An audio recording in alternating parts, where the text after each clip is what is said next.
नमस्कार भाई। तो आपका बहुत बहुत स्वागत है मैथ बाय साहुल वर्मा में।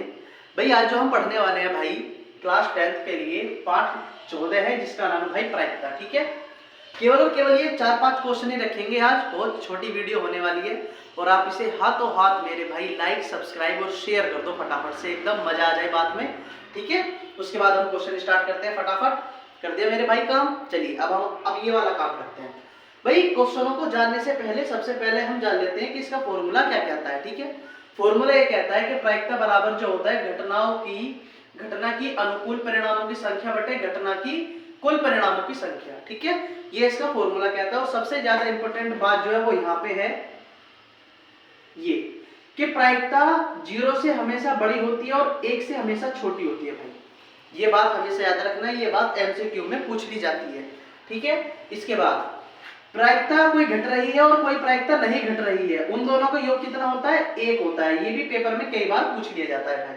ठीक है, चलिए इसके बाद क्वेश्चन उठाते हैं कि निम्नलिखित में से कौन सी संख्या किसी घटना की प्रायिकता नहीं हो सकती। भाई प्रायिकता सीधी सी बात है, 0 से बड़ी और 1 से छोटी होगी हमेशा, ये बात तो हमने पढ़ ली।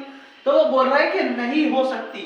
तो भाई 3/4 हाँ हो सकती है, ये भी हो सकती है, 1/4 भी हो सकती है, लेकिन भाई 5/2 कभी नहीं हो सकती। क्वेश्चन में नहीं हो सकती है पूछा है भाई। ठीक है, चलिए यदि एक घटना है, यदि ए डैश एक घटना हो तो ए डैश की पूरक घटना क्या होगी।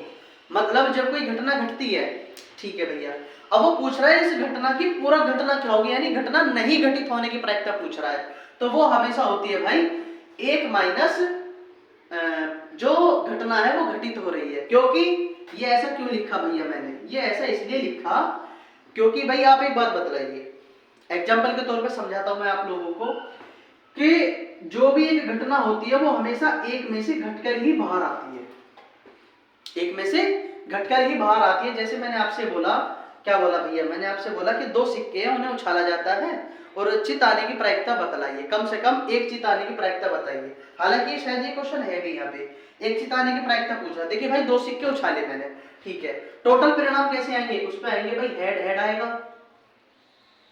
हेड टेल आएगा, टेल हेड आ सकता है और टेल टेल आ सकता है। भाई ये 3 परिणाम आ सकते हैं, इसका मतलब ये है। तो जो आंसर होगा कम से कम एक चित्र जो आया वो होगा भाई 3/4। ये तो है हमारा आंसर। हाथ हाथ क्वेश्चन भी उड़ा दिया। ठीक है, यदि क्वेश्चन में ये पूछ ले कि अब ये बतलाइए कम से कम एक चित्र नहीं आने की प्रायिकता क्या होगी, वही क्वेश्चन यहां पूछ लिया गया इसने। तो नहीं आने की प्रायिकता जो होगी वो होगी 3/4। तो 4 एकम 4 में से 3 गया, 1/4 होगी वो नहीं आने की प्रायिकता। ठीक है भाई, समझ में आ गया आप लोगों को, यही आंसर था।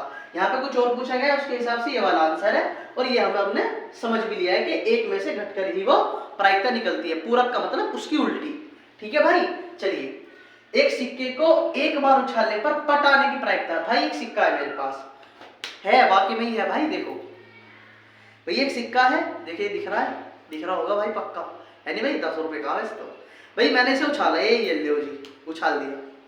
अब वो पूछ रहा है कि पट आने की काम है क्या, ये पट आने की प्रायिकता, जैसे कि ये है सपोज दैट, तो ये एक ही बार तो आएगा और ये टेल है, ये एक ही बार तो आएगा, लेकिन टोटल परिणाम कितने हैं, टोटल 1 और 1 2 परिणाम है। तो 2 में से वो एक परिणाम की बात कर रहा है, तो भैया 1/, और इसका खोले ने दिया तो वो होगा 1/2, खत्म सवाल। ठीक है भैया, मुश्किल से मुश्किल 5 सेकंड लगेंगी, वैसे ज्यादा ही होगी 5 सेकंड की। ठीक है, चलिए एक सिक्के को एक बार उछालने पर ऊपर शीर्ष आने की प्रायिकता क्या होगी, अब ये भी करके निपटो, 1/2, खत्म सवाल। केवल और केवल इतनी वैल्यू देनी है, इससे ज्यादा देनी ना भैया, सपा सीधी बात है। देखो तो भाई ये वीडियो आपकी खत्म होती है, अब हम आपसे मिलेंगे नेक्स्ट वीडियो में, भाई इसका अगला पार्ट आएगा। ठीक है, चलिए भैया अगर आपको वीडियो अच्छी लगती है तो शेयर जरूर कर देना भाई, लाइक और सब्सक्राइब भी कर देना हाथों हाथ। ठीक है, चलिए नमस्ते भाई।